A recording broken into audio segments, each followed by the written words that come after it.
What's going on, guys? JD at JD's Custom Buggies.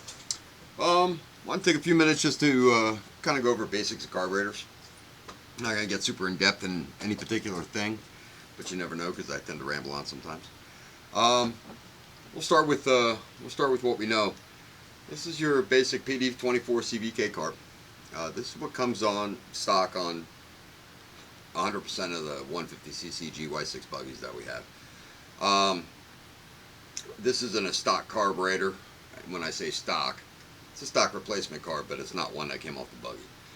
If you bought a brand new buggy right now, I know for a fact from Trailmaster, and I would assume from every other manufacturer at this point, they actually put rivets in the bowls, in the float bowls. Some of them actually rivet the bowls in. Some of them are actually just, they look like rivets. They're basically screws with rounded off heads so you couldn't take the float bowl off. And the reason why they do that is to pass like EPA custom, or emissions or whatnot to get them in the country. Because every year we just keep on cracking down on EPA and emissions and custom stuff. And so to get them in the country, this is, they do stuff like that. You can see right there when they have these caps on, they've already taken out, or you can't adjust the air mixture screw anymore because that's where the air mixture screw normally is. Now and then they got into riveting these up, and from what I hear, from what I've heard, and I've heard this about 2 years ago, that sooner or later what they're vying for is to actually take it out so you can't even adjust the idle on them. Carbs like this, or at least the ones that come on the buggies, are basically toss-aways. And what you do is basically just buy a new carburetor, after the first one. I mean, the ones that we sell on the website are like $34.99. They have float bowl screws or whatnot. I'd have to even check. They might even still have air mixture screws. But it's a stock replacement, but you can actually adjust and play with them again. These carbs here, they're not mechanical. They are vacuum activated. Okay, so what happens is the engine vacuum, there's a rubber diaphragm in this cap up here. And as motor vacuum goes, the diaphragm actually sucks this slide up. And I'll show you what a slide looks like on another carburetor. That's just easier to show you on. The vacuum is right here. There's your fuel inlet. This vacuum, depending on whether you have your stock, your factory kind of fuel pump / petcock in the bottom of your tank, which is also vacuum activated. A vacuum line will come in here. It'll tee off, and one side of that tee will go up to your vacuum activated petcock there, and the other side goes to the vacuum, which is or to the intake. Looks like that. There will be a port in your intake, and that's where that engine vacuum comes from to work this and your pump. If you have replaced your vacuum pump petcock deal with a manual, then you would just run one line from here to the intake. What I don't like about these carbs, I was talking to a friend of mine when I first got my Europe, and we were just talking about dirt bike carbs and how much better it would be. And one reason why is because of the lag of these. And when I'm talking about lag is, if you're still running your CV carb, if you notice when you hit the gas pedal, the acceleration isn't super quick. It seems like you can move your foot quicker than you can get throttle response. And then when you let off, it's like the throttle doesn't let off right away either. It kind of just, I'm talking about lag. I'm talking about from your foot activating, pulling on the cable that, opens this carburetor up and whatnot. The time that it takes from your foot to move to this carb to actually respond. And it's very slow.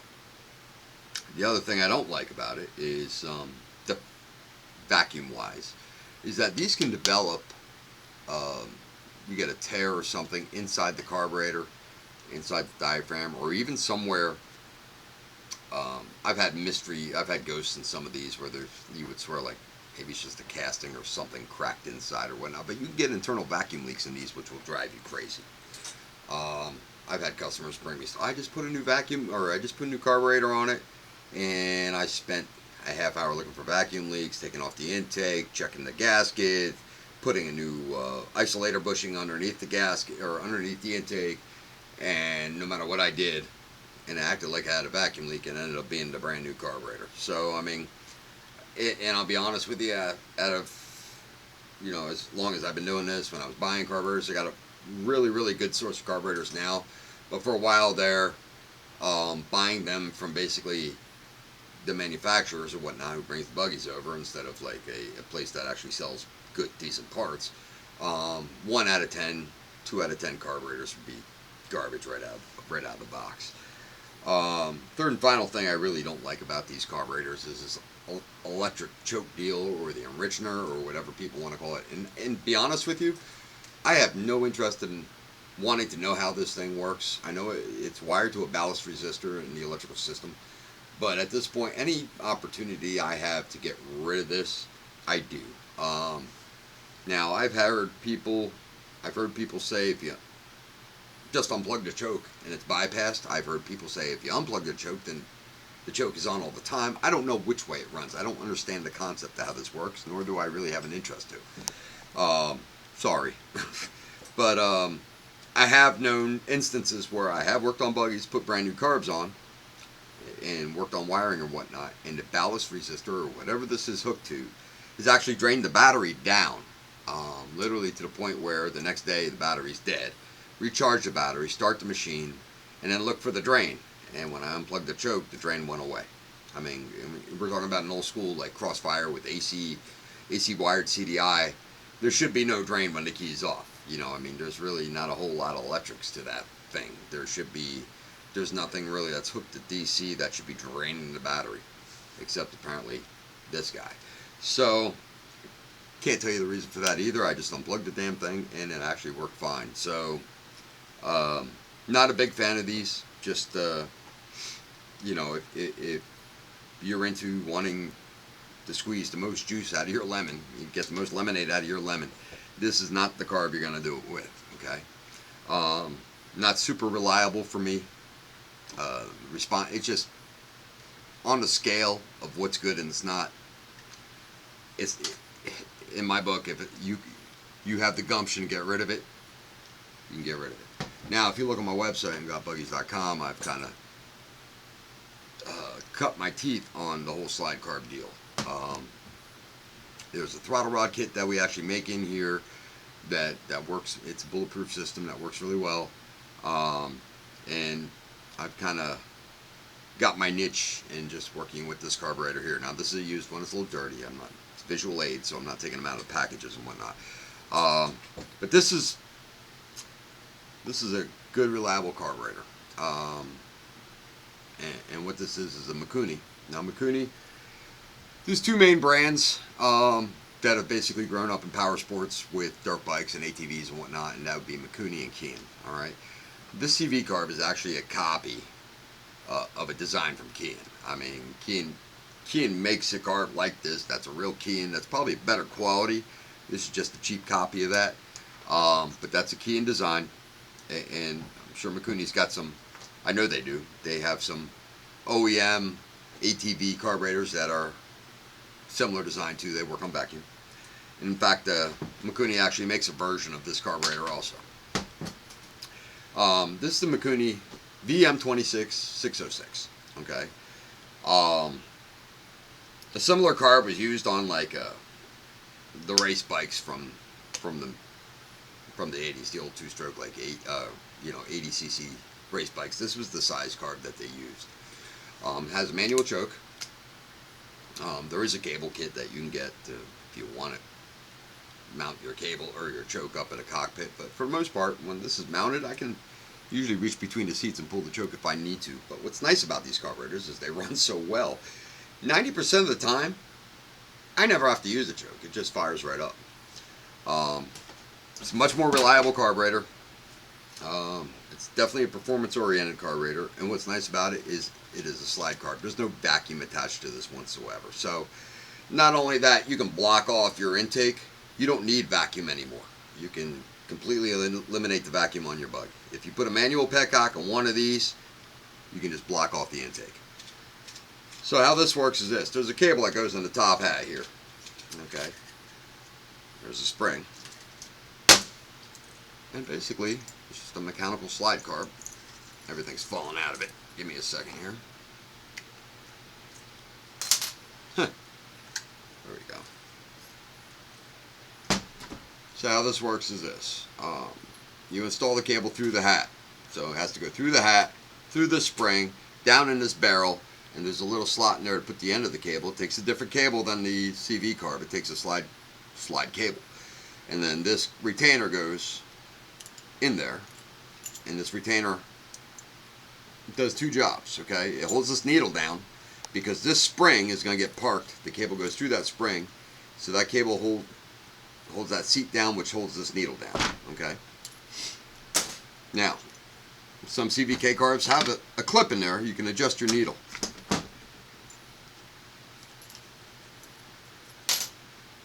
The needle in your slide carb has 5 slots in it. All right. Stock, it comes right in the middle. And it gives you 2 slots up and 2 slots down. Now, what that does is, the optimum way to have this set is if it's in the middle. If everything's working correctly, you have it jetted correctly, you have no issues, you're going to leave that needle in the middle. That is your last resort for fine tuning. At least that's how I use it. Okay. Like everything else, there's a main jet and a pilot jet in this guy.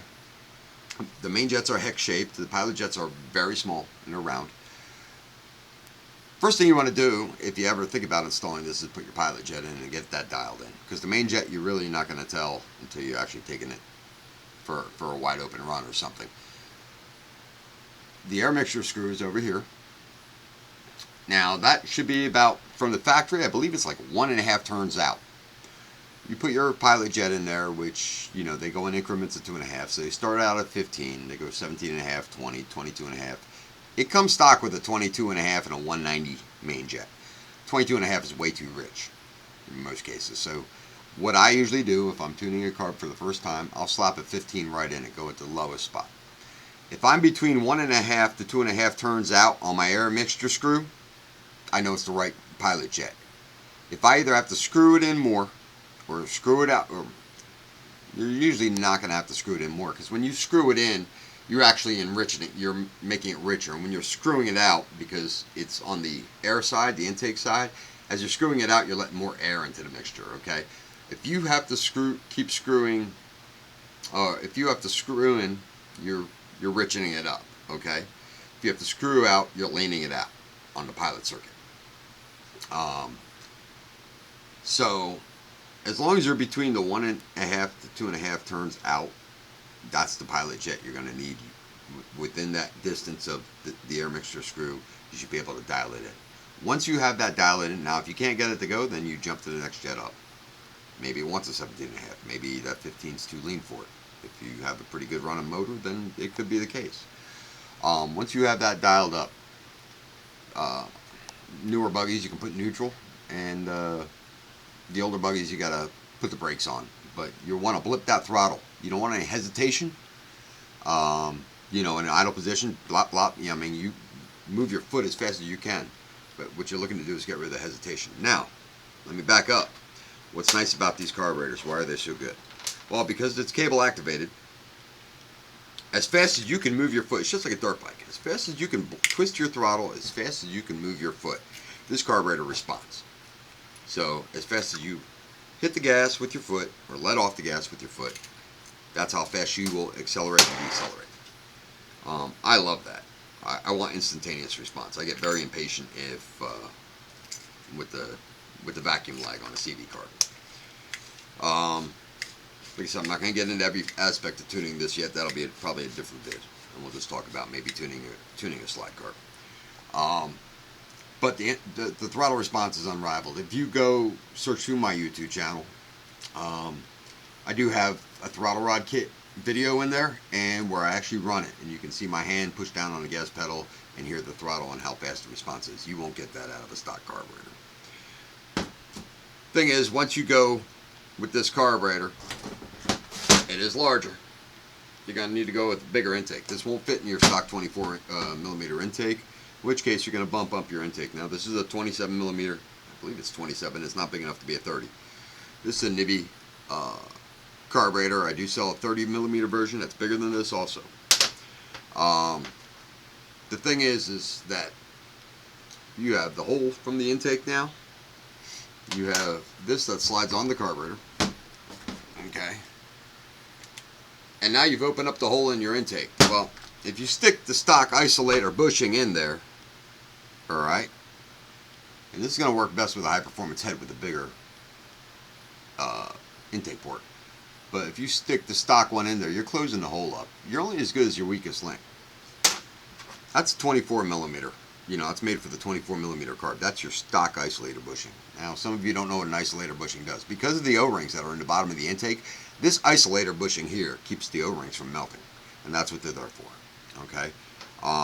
You really need to run with it. I've heard of people milling these down flat and using a gasket. And if you want to do that, you can. I just have my best luck with these. Now, what I don't like about these is they're made out of a plastic composite. They do get hot, they do get dried out, and they do get brittle, and they crack.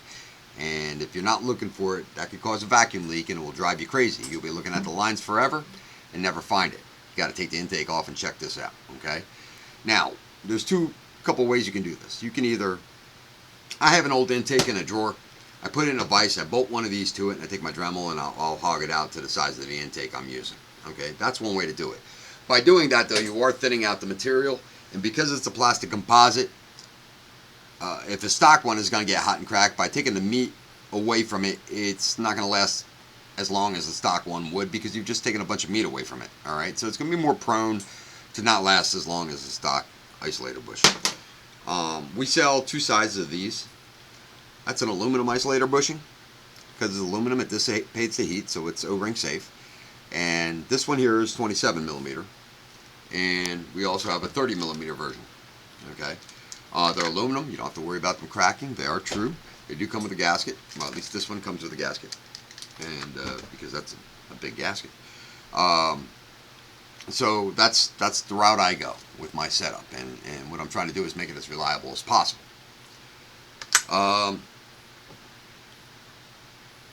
That being said, like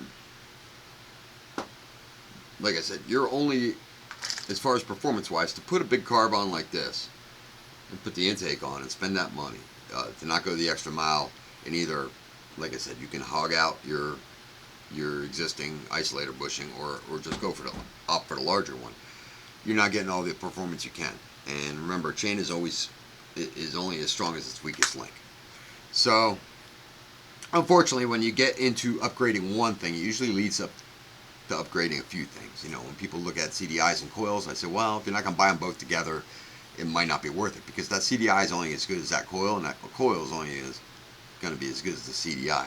It's kind of the same thing here. I mean, you can open up the carb and allow more air and fuel, and it's a bigger carb, but until you open up that whole space to the engine, boom.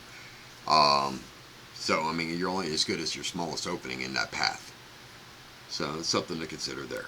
Like I said, I didn't want to get into too many details. I just kind of want to explain the differences between the CV carb and the slide carb.